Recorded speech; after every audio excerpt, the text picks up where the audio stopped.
semuanya, ujian informatika udah di depan mata ya. Wah, pas banget kalian mampir ke sini. Nggak usah panik, karena kita bakal siapin bekal super buat kalian. Dijamin cepet, padat, dan langsung nempel di kepala. Oke, let's go. Misi kita gampang kok, cuma butuh 5 menit buat ngisi toolkit digital kalian. Anggap aja ini kayak cheat sheet super lengkap yang bikin kalian siap tempur buat hadepin soal-soal nanti. Oke, tool pertama, The Digital Organizer. Ini fondasinya guys. Penting banget. Kalau kalian bisa kelola file dengan rapi dan cepat, wah, itu udah setengah jalan menuju kemenangan. Nah, kita mulai dari yang paling dasar, tapi sering banget loh keluar di ujian. Kalian pernah lihat file yang akhirannya .exe kan?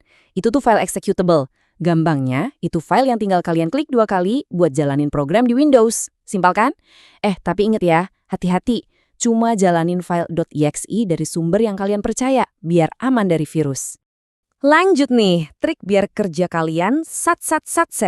Pernah bingung nggak sih gimana caranya milih banyak file tapi posisinya acak-acakan? Gampang banget. Tinggal tekan dan tahan tombol kontrol di keyboard kalian, terus klik deh file mana aja yang mau dipilih. Serius, ini hemat waktu banget. Oke, quick quiz. Bayangin kalian nggak sengaja hapus file penting atau salah ketik. Aduh, apa shortcut dewa penyelamatnya? Yap, bener banget. Ctrl+Z. Ini tombol wajib hafal di luar kepala deh. Penyelamat hidup di saat-saat panik. Oke, lanjut ke tool kedua, The Content Creator. Nah, di sini kita bakal ngobrolin gimana caranya bikin dokumen sama presentasi yang nggak cuma isinya daging, tapi juga tampilannya keren dan profesional. Ngomongin soal kerapian, coba deh lihat bedanya. Rata kiri atau align left, itu yang biasa kita pakai.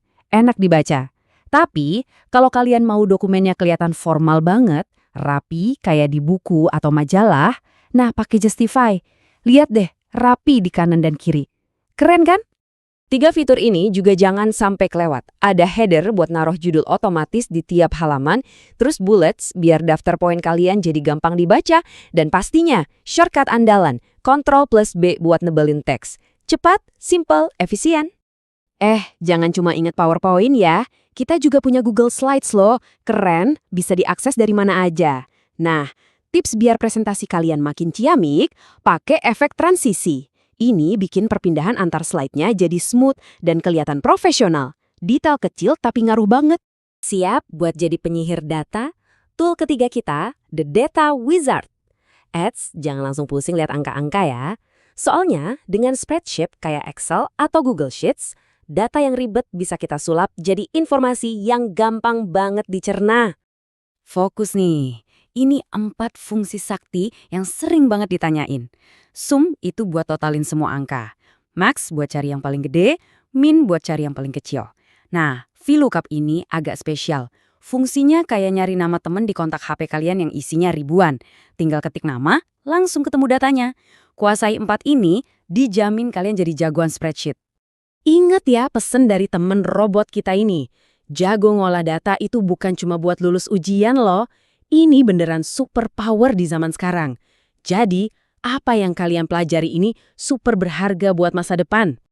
Oke, kita naik level ke tool keempat. Di sini ada 2 sisi. Satu sisi, kita jadi arsitek web yang kreatif. Sisi lainnya, kita jadi penjaga gerbang data pribadi kita. Penting banget dua-duanya. Pengen bikin website tapi males ribet? Udah, Google Sites aja jawabannya. Gampang banget pakainya. Dan bagian terbaiknya, semua kerjaan kalian otomatis kesimpan di Google Drive. Jadi nggak ada lagi tuh cerita horor, aduh lupa nge-save.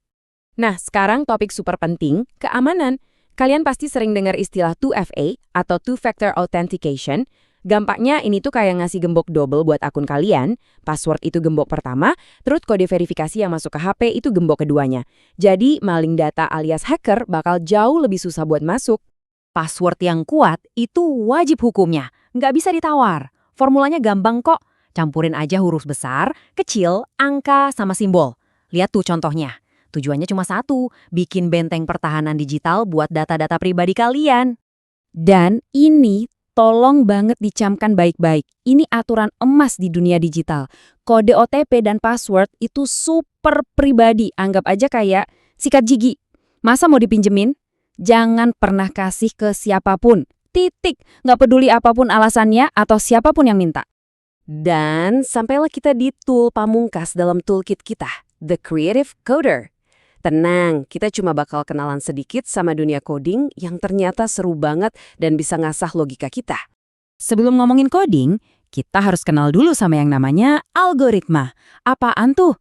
Gampangnya, algoritma itu kayak resep masakan. Isinya urutan langkah yang jelas, logis, dan harus urut. Mau bikin mie instan, ada algoritmanya. Mau bikin program, apalagi, semuanya butuh resep yang pas. Nah, gimana cara mulai petualangan coding ini? Pakai Scratch. Ini platform yang asik banget buat pemula. Jadi resep atau algoritma yang tadi kita omongin bisa kita ubah jadi nyata. Jadi animasi, jadi game simple, cuma dengan nyusun balok-balok kode warna-warni. Dari ide, jadi aksi nyata. Oke, ini 3 blok kunci di Scratch yang wajib kalian ingat. Blok warna biru, itu motion, buat gerakin karakter kalian. Terus blok kuning, forever, biar perintahnya diulang terus tanpa henti. Dan yang paling penting, green flag, si bendera hijau. Ini tombol start buat semua program yang kalian buat. Dan voila, selesai! Selamat ya! 5 tool di dalam toolkit digital kalian sekarang udah komplit. Mulai dari ngelola file, bikin konten, ngolah data, jaga keamanan, sampai kenalan sama coding. Bekal kalian udah lengkap banget nih. Jadi gimana? Toolkitnya udah lengkap kan? Sekarang pertanyaannya bukan lagi bisa nggak ya, tapi siap banget kan? Dengan semua bekal ini, kalian udah lebih dari siap buat naklukin asesmen sumatif informatika. Percaya diri aja, tenang, dan keluarin semua yang udah kalian pelajari. Semangat ya, kalian pasti bisa.